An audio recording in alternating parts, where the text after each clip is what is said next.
Hello, Collective. Welcome to Infinity Love LLC Zodiac Signs, the channel where we learn about each zodiac sign, the origin of astrology, and talk about the characteristics of each zodiac. I think that we all have a general idea of what zodiac signs are. I think most of us even know what our sun sign zodiac is.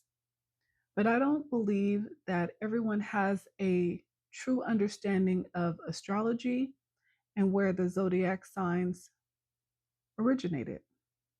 So, with this channel, my goal is to teach about each one of the zodiacs and also learn along with you. So, to start, I think this first message is going to be a little bit about the history of astrology to kind of give us an idea of the origin. For millennia, astrology has been used to predict events. More recently, people have begun using astrology as a tool for personal development and growth, seeking insight into their personal patterns, limiting beliefs, and potential.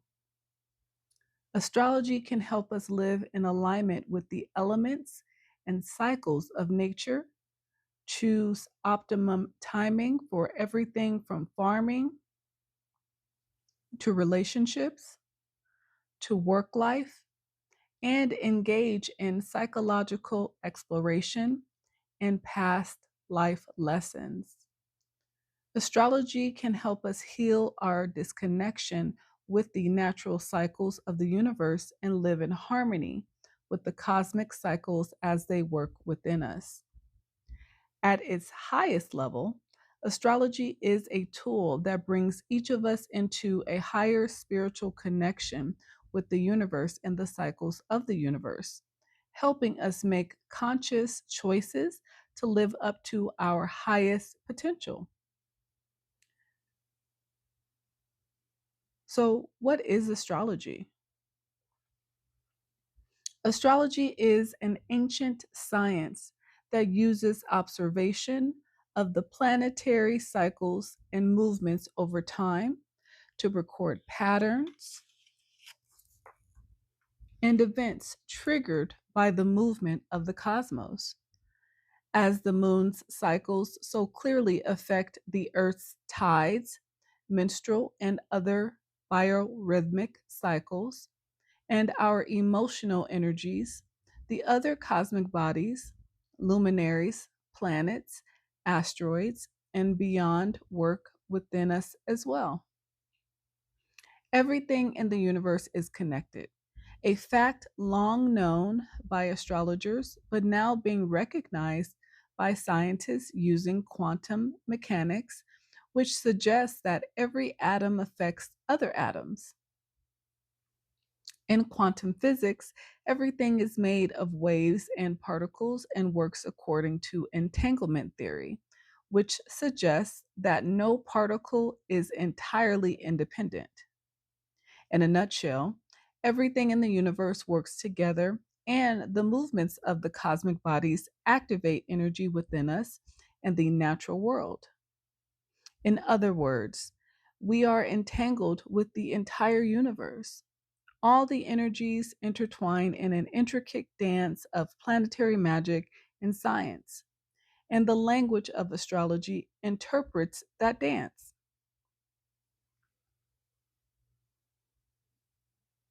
The roots of astrology go back thousands of years.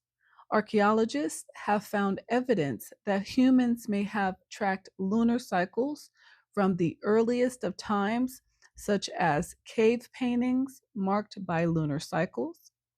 Some of this evidence may date back as far as 30,000 BCE. Astrology is often said to be based on calendrical systems, but I would suggest that calendrical systems are based on the movement of the cosmic bodies. The earliest calendars were based on the movement of the sun, the star Sirius from the Egyptian calendar, or the moon from the Greek calendar. In other words, witnessing and recording the planetary cycles came first, and then calendrical systems came from the movement of the cosmos.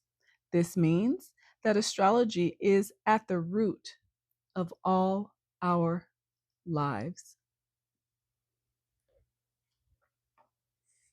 So, what are the zodiac sign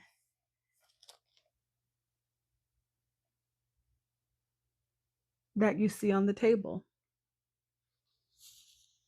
So, let's start and move in order. So, on the top left of the screen, you will see number 1, Aries.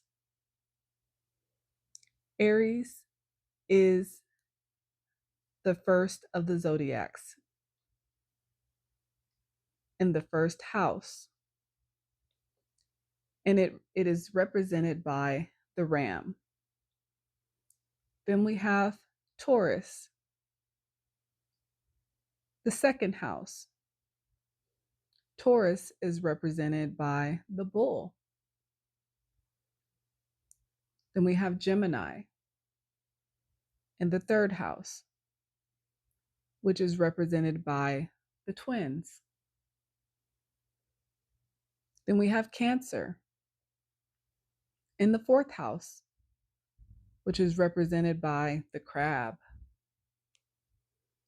Then we have Leo in the fifth house, which is represented by the lion.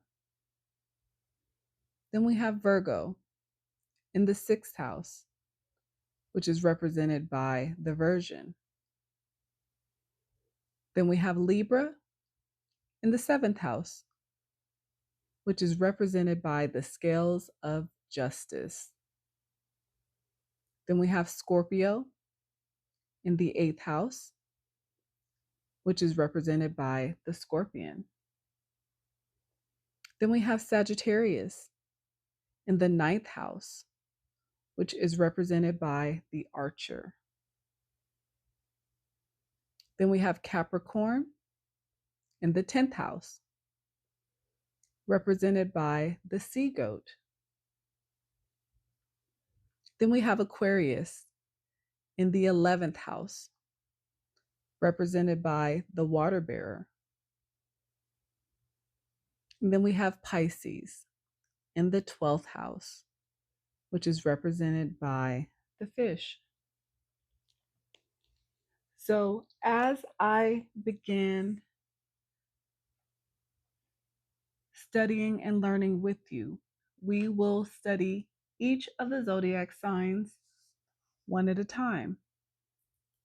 We will talk about the details of each zodiac. We will talk about where these placements may lie in your birth chart.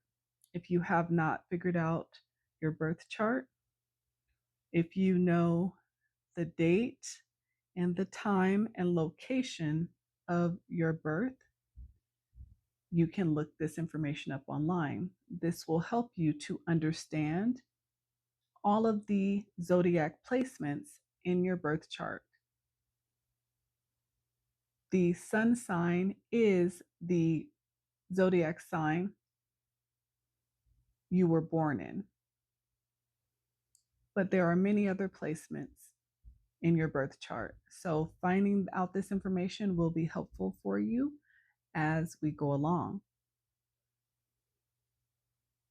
I'm excited to get into learning about each zodiac, getting into more details for you guys, and just learning about all the characteristics and how those characteristics coincide with astrology.